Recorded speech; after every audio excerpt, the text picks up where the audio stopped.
할렐루야. 오늘도 주 앞에 전심으로 예배하는 우리 성도님들의 삶에 주님의 은혜와 사랑이 가득하시기를 축복합니다. 우리 앞에 계신 분, 옆 뒤에 계신 분께 이렇게 한번 얘기해 볼까요? 제발 내 곁을 떠나지 마세요.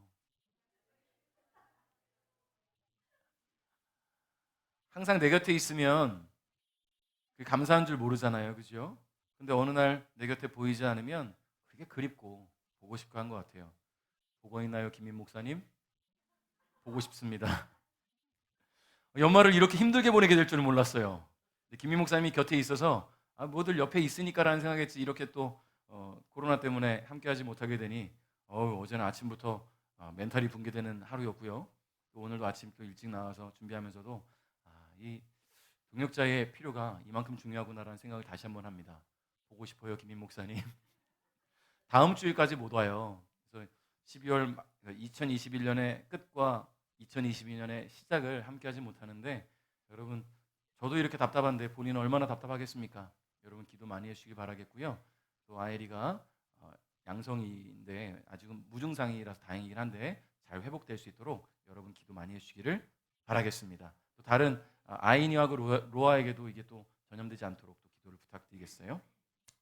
자, 드디어 2021년의 마지막 주일입니다. 한 해 동안 참 많은 일들이 있었는데요. 수많은 사건 사고 속에서도 주님의 은혜 가운데 올해 이 마지막 주일을 주님 앞에 예배할 수 있음이 얼마나 큰 감사인지 모릅니다. 요즘 우리 주위에서 일어나는 사건 사고들을 보면 도로 곳곳에 설치되어 있는 CCTV나 자동차의 블랙박스 등으로 인해서 사건의 전말들이 밝혀지는 것들이 참 많이 있죠. 그래서 죄를 저지르면 금방금방 드러나는 때를 살아가고 있어요. 여러분 과거를 보면 어떨까요? 과거에는 CCTV가 많지 않았고요. 자동차의 블랙박스도 거의 없었잖아요. 그럴 때는 어떤 사고가 나면, 사건이 일어나면 누가 필요했습니까? 목격자가 필요했어요. 목격자를 찾는 것이 절실했어요. 그 당시 상황을 목격한 사람을 찾고 그가 자신이 목격한 모든 것들을 그대로 증언해 주어야 문제를 해결할 수가 있었던 것이지요. 살인 또는 강도 행위로 지명수배 당한 범죄자들 역시 과거에는 목격자의 신고로만 잡을 수가 있었습니다. 근데 2004년에 한 강도가 자수하는 일이 있었어요. 자수할 생각이 없었는데 자수를 할 수밖에 없는 일이 벌어지게 되었습니다. 근데 그 당시 이 강도의 자수로 말미암아 우리 사회의 잘못된 생각과 인식에 대해서 지적당하는 일이 벌어졌는데요. 그 강도의 얼굴 한번 보겠습니다.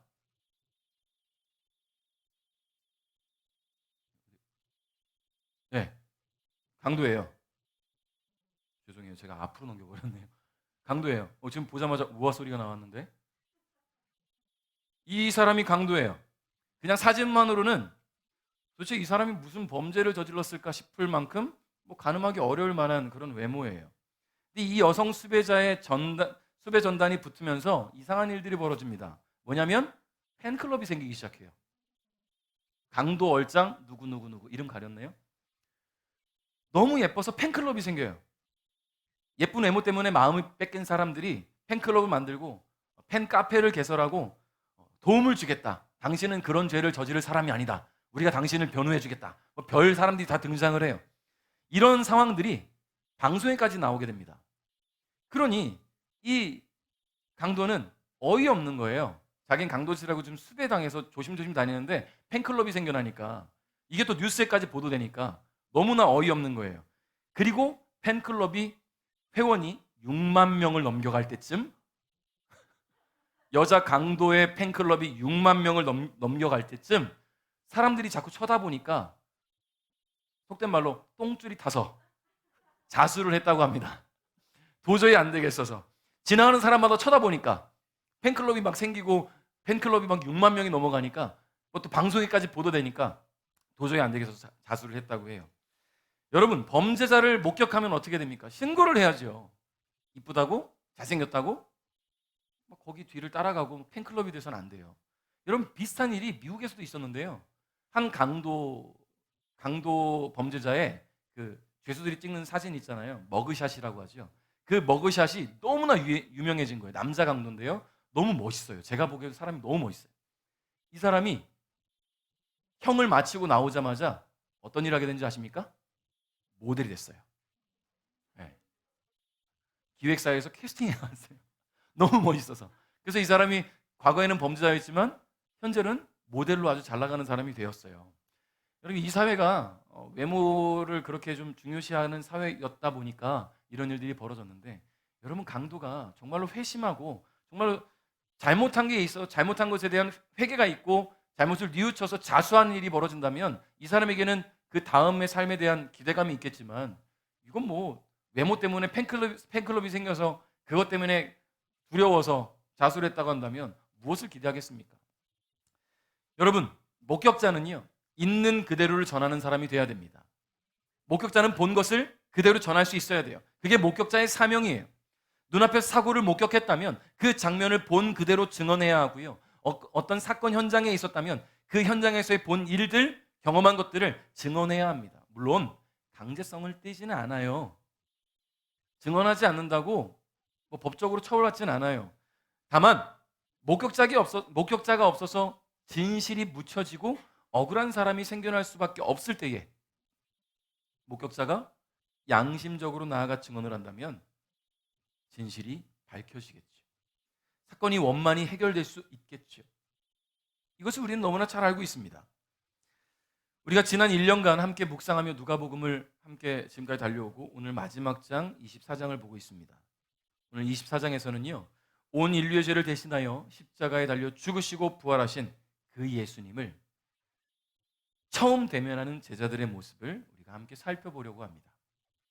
십자가 위에서 죽으신 예수님은 그렇게 인생의 패배자처럼 끝나는 것 같았으나 예수님은 결국 말씀하신 대로 다시 살아나셨어요. 처음 마리아에게 모습을 보이신 이후에 제자들에게 나타나셨습니다. 즉 제자들은 다시 사신 예수님의 목격자가 된 것입니다. 우리는 오늘 부활하신 예수님께서 친히 제자들을 부활의 목격자가 되게 하시고 그들에게 하신 세 가지 말씀을 중심으로 오늘 함께 은혜를 나누고자 합니다. 36절 한번 읽어볼까요? 시작.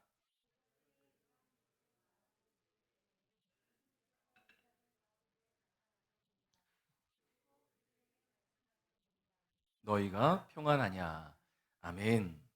자, 예수님이 나타나시기 전에 제자들이 무슨 이야기를 하고 있었대요. 예수님께서 십자가에 달려 돌아가신 후에 11제자 이외에 예수님을 따르던 제자들 많이 있었잖아요. 그런 제자들 가운데 두 사람이 예루살렘을 떠나게 됩니다. 예루살렘을 떠나서 어디로 갔을까요? 엠마오라는 마을로 떠나기 시작했어요. 그들은 스승을 잃은 허탈한 마음으로 엠마오로 가게 돼요. 그럼 예루살렘을 떠난다는 것은 이제 스승을 잃었으니까 내 갈 길은 이제 없구나. 미래를 상실한 거예요. 소망을 잃은 거예요. 그래서 그냥 자신의 삶을 찾아서 엠마오로 가게 되는 겁니다. 그런데 이 두 제자가 엠마오로 가는 그 여정에 누가 함께 하셨냐면 예수님이 함께 하셔요. 그들은 부활하신 예수님을 알아보지는 못합니다. 그냥 예수님과 함께 대화하면서 엠마오까지 가게 돼요. 그런데 예수님과 엠마오에 도착해서 함께 나누는 가운데 이분이 예수님이구나 라는 사실을 깨닫게 될 때쯤 예수님이 보이지 않는 거예요. 동해 번쩍 서해 번쩍. 예수님이 그렇게 연기처럼 왔다 연기처럼 사라지셨어요. 그제서야 이 제자들은 그분이 예수님이었구나. 그분이 우리에게 말씀을 해석해 주시고 깨닫게 하셨구나. 예수님이 살아나셨구나. 이것을 이 두 제자가 깨닫는 순간 그들은 다시 예루살렘으로 돌아갑니다. 먼 길 떠나왔는데 다시 가는 거예요. 왜 가겠습니까? 예수님의 11제자에게 이 이야기를 들려주라. 예수님의 11제자에게 자신들이 목격한 예수님, 그분과 함께한 일들을 말하고 있었던 거예요. 자, 이렇게 대화하고 있는 가운데 예수님이 친히 그들 모임 가운데 나타나셨습니다. 분명 집 안에서 모임이 이루어지고 있었고요. 집은 다 문이 닫혀 있었어요. 여러분, 문을 활짝활짝 열어놓지 않았을 것 같아요. 왜냐하면 예수님을 따르던 사람들이라는 것 때문에 잡혀갈 수 있지 않을까라는 두려움이 있었을 거라고 봐요. 왜냐하면 여러분, 베드로조차도 예수님이 잡혀가시던 날 밤에 너도 그 당이야 라는 말에 예수님을 3번이나 부인했거든요. 제자들이 그런 마음이 계속 있지 않았을까 싶습니다. 문을 꽁꽁 다 닫아놓고 꼭 닫아놓고 자기들끼리 모임하고 있는데 예수님이 그 가운데 나타나셨어요. 기적 같은 일이죠. 귀신처럼 유령처럼 호령이 나타나셨어요.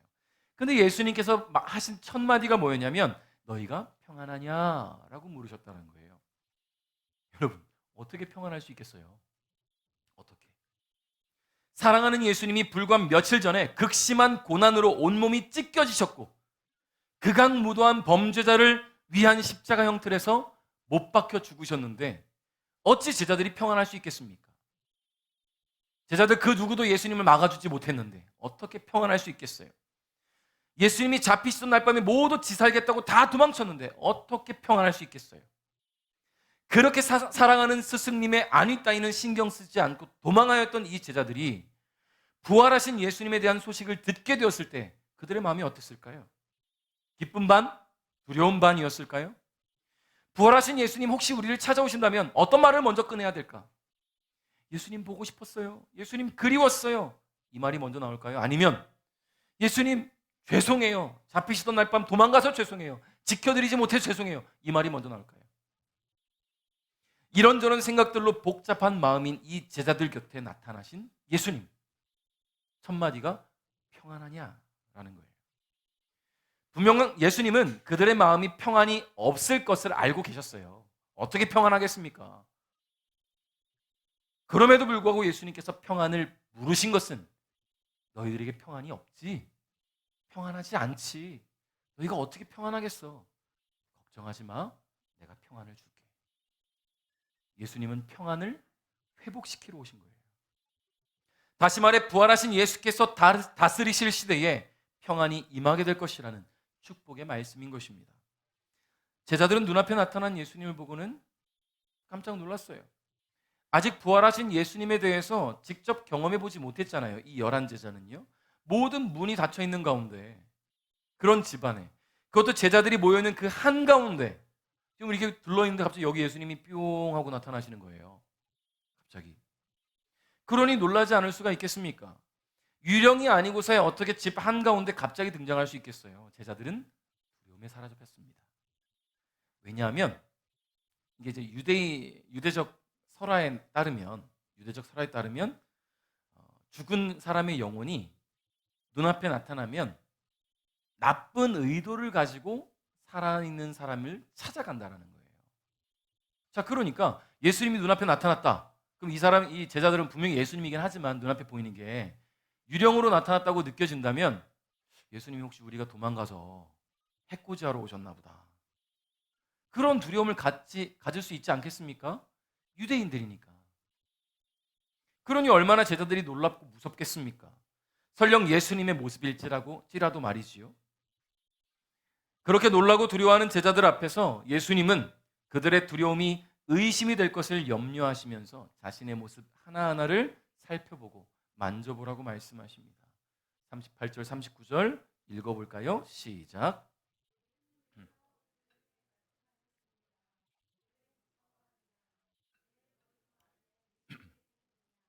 내 손과 발을 보아라. 바로 나다. 나를 만져보아라. 유령은 살과 뼈가 없다. 그러나 나는 너희가 보는 것처럼 살과 뼈를 가지고 있다. 아멘. 그렇습니다. 예수님은 분명 부활하신 거예요. 육신은 죽은 채 영혼만 떠돌아다니다가 제자들 앞에 나타나신 것이 아니라는 말이에요. 분명 십자가에 달려 돌아가신 모습, 그 모습 그대로 예수님은 부활하셔서 제자들 앞에 나타나신 거예요. 손에 못자국과 발에 못자국, 옆구리에 창자국이 있는 모습 그대로 예수님은 나타나셨어요.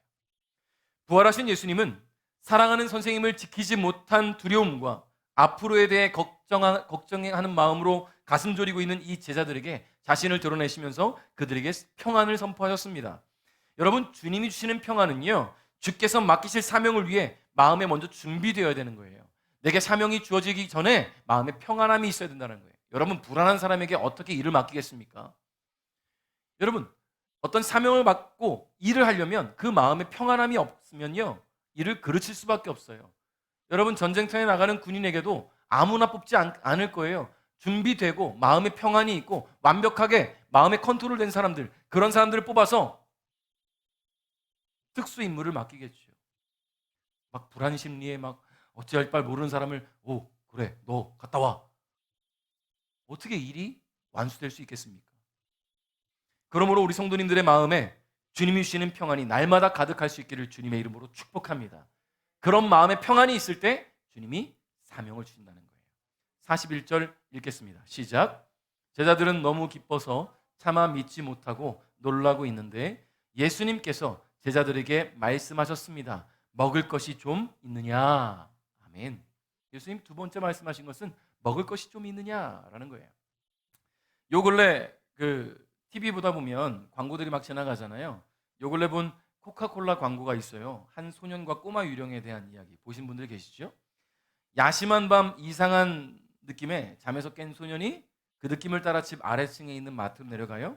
근데 그곳에는 한 꼬마 유령이 있습니다.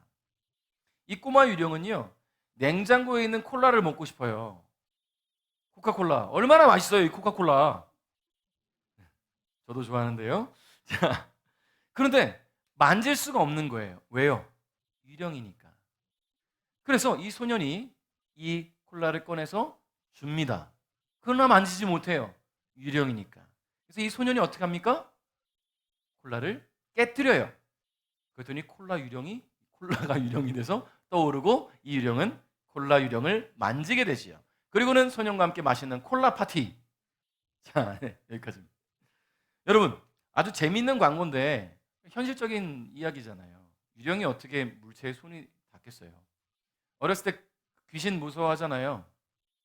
전설의 고향 보면 얼마나 무섭습니까? 거기 보면 귀신이 나타나서 막 해코지를 하잖아요. 다 뻥이잖아요. 여러분, 귀신이 어떻게 우리 몸을 해코지를 합니까? 겁만 줄 뿐이지. 그렇지 않겠어요?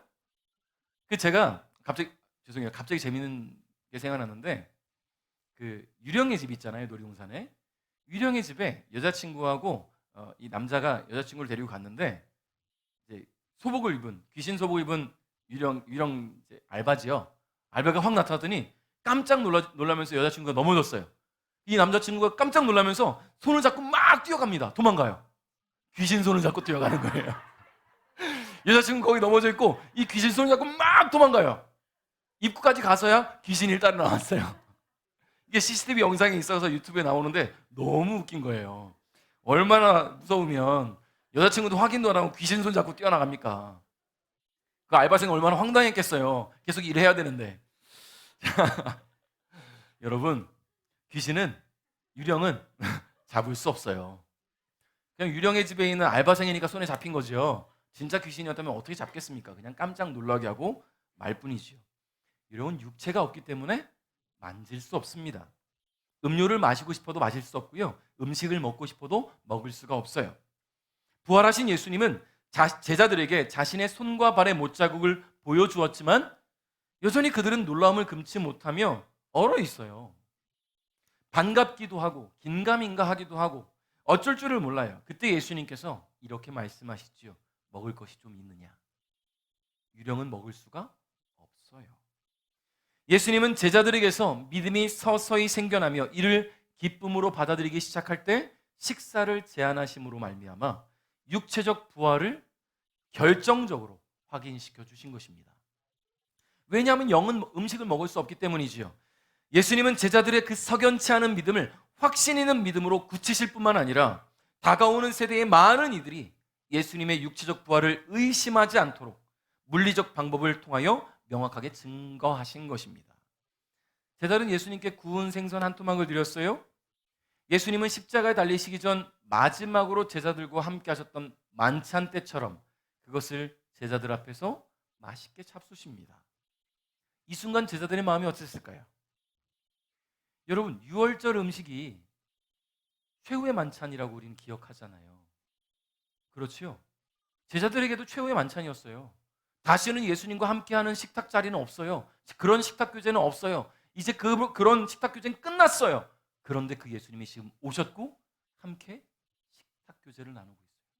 얼마나 마음에 기쁨이 찾아왔겠습니까? 선생님을 잃었다는 슬픔에 사로잡혀 있었고 희망이 사라졌는데 그렇게 돌아가신 예수님이 지금 눈앞에 계시고 다시 없을 것만 같았던 식탁 교제를 나누고 있으니 그 감격이 얼마나 컸겠습니까? 그렇게 예수님은요, 제자들에게 당신의 부활을 증명하셨습니다.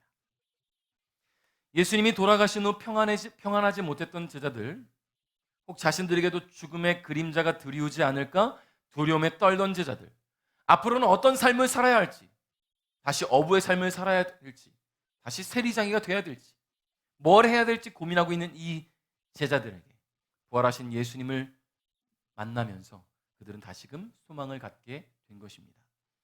성도 여러분, 예수님은 다시 살아나셨어요? 믿으십니까? 단순히 다시 살아나시기만 한 것이 아니라 제자들에게 다시 자신을 보이시면서 그들을 목격자로, 증인으로 서게 하신 겁니다. 당신의 부활이 떠도는 소문이 아니라 진실이라는 것을 눈앞에 증명하신 거예요. 소문처럼 들려지는 이야기가 아니라 말이죠.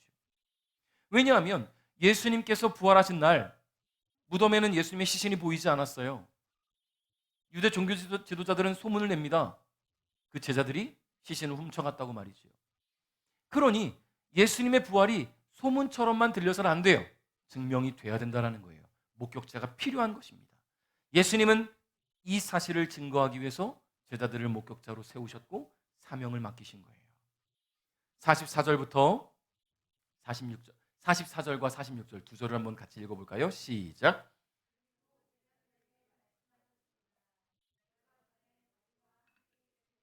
너희에게 한 말이 이것이다. 모세의 법과 예언서와 시편에 나에 관해 쓰여진 모든 것들이 반드시 이루어져야 한다고 말했다. 예수님께서 제자들에게 말씀하셨습니다. 이렇게 기록되어 있다. 그리스도가 고난을 당하고 3일째 되는 날에 죽은 자들 가운데서 일어날 것이다. 아멘.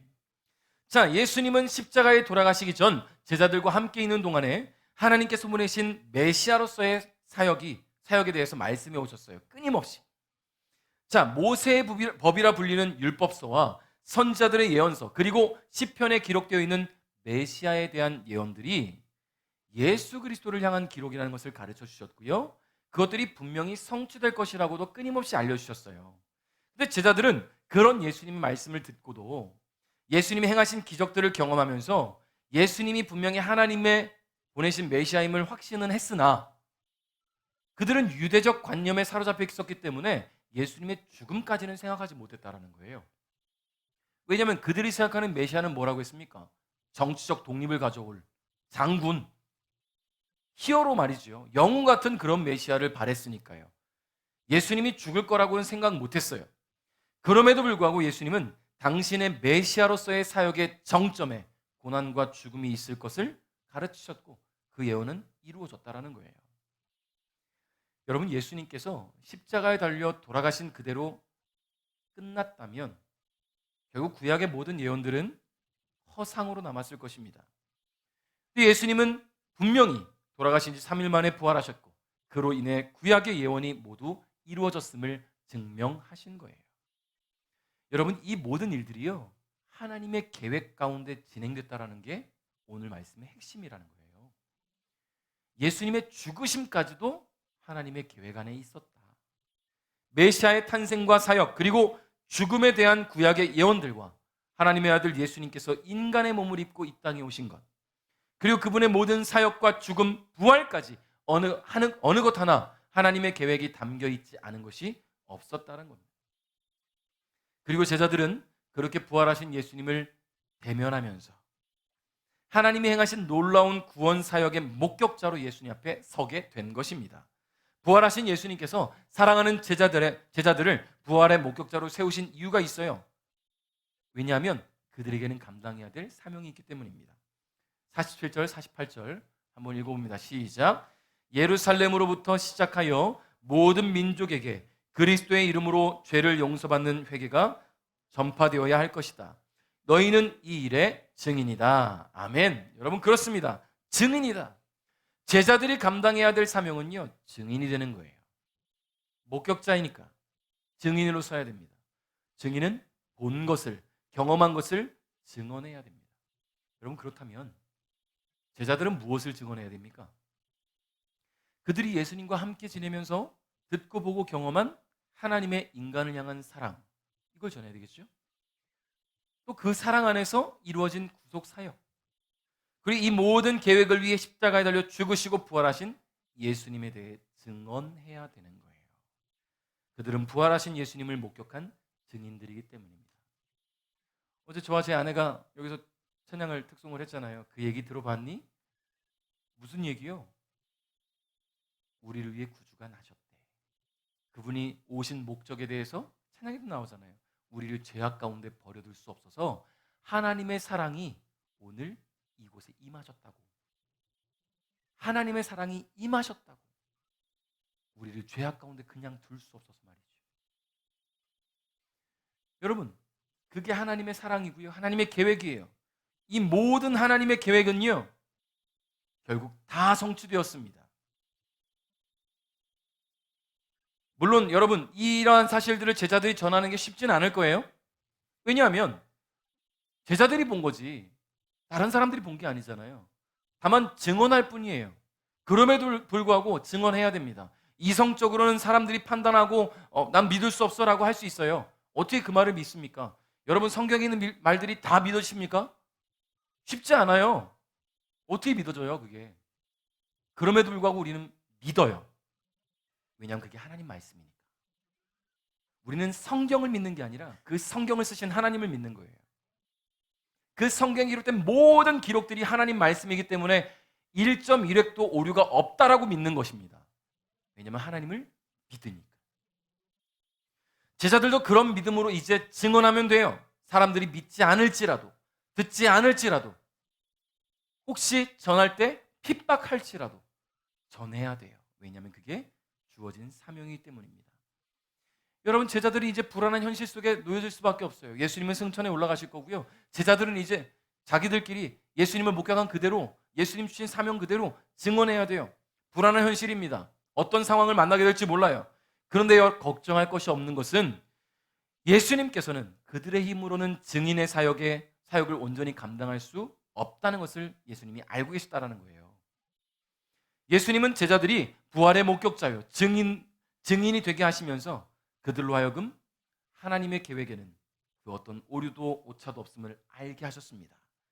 그리고는 이제 그들이 감당해야 될 이 사명을 돕는 자를 보내주시겠다고 약속을 해주셔요. 49절 제가 읽어드릴게요.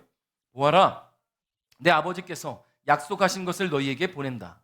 그러므로 너희는 높은 곳에서 오는 능력을 입을 때까지 이 성에 머물러라. 할렐루야. 높은 곳에서 오는 능력 뭡니까? 뭐예요? 높은 곳에서 오는 능력이 뭐예요? 성령의 능력이에요. 알지만 부끄러워서, 내 목소리가 누군가에 들려지는 게 부끄러워서. 여러분, 예수님은 성령을 보내주실 것을 약속하셨어요. 여러분, 지금 이 제자들은요, 성령이 뭔지 몰라요. 아직은 사람인지 귀빈인지, 아니면 돕는 사람을 보내주시는 건지, 아니면 먹을 건지, 어떤 상황인지 현상인지 몰라요. 그런데 더 이상 두려워하지 않아도 된다는 것쯤은 이미 경험을 했어요. 예수님이 나타나셨으니까. 그 예수님이 부활하신 것이 사실임을 목격했으니까. 예수님이 부활하셨다면 끝난 거 아닙니까? 왜냐하면 예수님이 이전에 행하셨던 놀라운 기적들도 그들은 경험했던 사람들이잖아요. 그런 주님이 죽으시고 끝났다면 이제 끝이야 라고 끝났겠지만, 그 주님이 살아나심으로 말미암아 결국 그 이전에 있었던 과거의 일들도 꿈이 아니고 현실이었음을 다시 한번 깨닫게 되는 순간이잖아요. 예수님께서 죽음을 이기시고 부활하셨으니까, 그들은 예수님이 지금 눈앞에 계시니까, 그 예수님이 지금 사명을 주시니까 두려워할 것이 없어요. 사랑하는 성도 여러분, 예수님을 만난다는 것은요, 그리스도인으로서 그 무엇과도 바꿀 수 없는 큰 은혜입니다. 비록 우리가 예수님의 제자들처럼 육신으로 예수님을 대면하지는 못하지만, 우리는 말씀을 통해서 예수님을 경험하고, 그렇게 경험되어진 예수님을 예배를 통해, 찬양을 통해, 기도를 통해, 말씀을 통해 우리는 매일 순간 느낄 수 있어요. 살아계신 예수님을 경험하고 그분의 임재를 느끼는 자들은 오늘 제자들에게 주어진 사명, 목격자의 사명이 동일하게 주어졌음을 여러분 기억하시기 바랍니다. 전하는 자의 삶을 살아야 돼요. 그러니까 그것이 바로 그리스도인입니다. 할렐루야. 여러분 그리스도인이십니까? 스스로를 그리스도인이라고 믿으십니까? 그렇다면 전하는 자가 되시기 바라요. 2022년에는 여러분의 주위에 사랑하는 사람들에게 전해주십시오. 그 얘기 들어봤니? 라고 말이죠. 말씀을 맺겠습니다. 예수님께서는 제자들에게 마지막 사명을 주시고는 그들을 데리고 베다니로 가셨어요. 그리고는 제자들을 축복하신 이후에 그들이 보는 앞에서 하늘로 올라가십니다. 제자들은 육신으로 부활하신 예수님께서 육신의 몸 그대로 하늘로 올라가시는 모습을 다시 한번 목격하게 됐어요. 부활하신 모습 그대로, 육신의 몸 그대로 하늘로 올라가시는 것을 목격합니다. 하나님이 살아계신 것과 예수님이 분명 메시아였음을 그들은 믿게 된 것이고 그에 대한 확증을 다시 한번 갖게 된 것이지요. 이 확증을 얻은 제자들의 모습을 52절부터 53절에 기록하고 있는데요. 우리 다 같이 한번 읽어볼까요? 우리가 그런 모습이 돼야 되니까 한번 읽어봅시다. 시작. 제자들이 예수님께 경배하고 크게 기뻐하며 예루살렘으로 돌아왔습니다. 그리고 그들은 늘 성전에 머물면서 하나님을 찬양하였습니다. 할렐루야. 제자들은 크게 기뻐하며 예루살렘으로 돌아왔어요. 그리고 예수님의 말씀대로 성전에 머물면서 하나님을 찬양합니다. 예수님께서 보내신 성령을 만날 때까지 자신들에게 주어진 사명을 온전히 감당할 수 있는 그런 믿음의 성장이 있을 때까지 그들은 예배하며 기도와 찬양을 멈추지 않았다라는 거예요. 그리고 그들은 결국 마가의 다락방에 모여서 기도하던 중에 성령의 임재를 경험하고 본격적으로 목격자의 사명을 감당하게 됩니다. 우리의 삶의 모습이 이와 같아야 될 줄 믿어요. 비록 각자의 삶을 감당해내는 것도 벅차고 힘들 건 알아요. 힘들겠죠. 왜 안 힘들겠습니까? 먹고 살아야 되는데. 삶이 주어졌으니까. 그러나 성령님을 의지하고 그 성령의 임재를 경험한 자들은요, 성령께서 나아가야 될 바를 알게 하실 줄 믿어요. 따라가면 돼요. 믿고 따라가면 돼요. 성령을 상실한 자들은 결국 좌절하고 주저앉을 수밖에 없어요. 그러니 오늘 우리는 성령의 임재를 다시 한번 경험하시기 바라요. 그리고 그 성령님께서 2022년 우리의 삶에 늘 충만해 계시기를, 여러분 함께 기도하며 나갈 수 있기를 주님의 이름으로 축복합니다. 이런 믿음으로 이제 다가오는 2022년을 맞이하고 새해에는 믿음의 성장과 사명을 위한 헌신이 우리의 삶 속에 나타나는 우리 베델 가족 여러분 될 수 있기를 주님의 이름으로 축복합니다.